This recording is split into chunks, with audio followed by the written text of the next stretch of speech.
တပွဲတည်းနဲ့ American Dollar 3,000,000 တိစုခူးသွားတဲ့မြန်မာကုံဆောင် Joshua Van ဒီစုကြီးကြီးကိုဘလို့ရခဲ့တယ်လဲဆိုတာပရိသတ်ကြီးသိပြီးကြပြီလား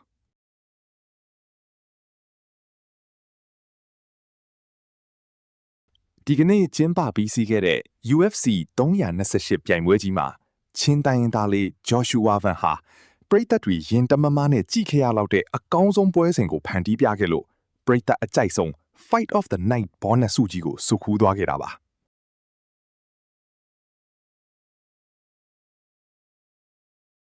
UFC ရဲ့သတ်မှတ်ချက်တွေအရဒီစုဟာ American Dollar 3,000,000 အထိရရှိတာဖြစ်ပြီးမြန်မာငွေနဲ့ဆိုရင်3,000 ချီတဲ့ပမာဏကြီးတစ်ခုပါ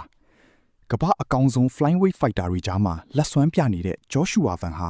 နိုင်ငံကုန်ကိုကမ္ဘာအလယ်မှာထပ်မံမြင့်တင်ရင်းဒီစုကြီးကိုထိုက်ထိုက်တန်တန်ရယူနိုင်ခဲ့တာဖြစ်ပါတယ်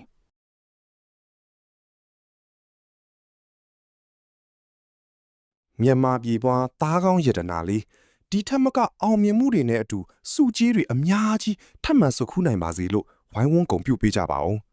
ဒီသတင်းလေးကို like and share လုပ်ပြီး Joshua Van ကိုအားပေးလိုက်ကြရအောင်ဗျို့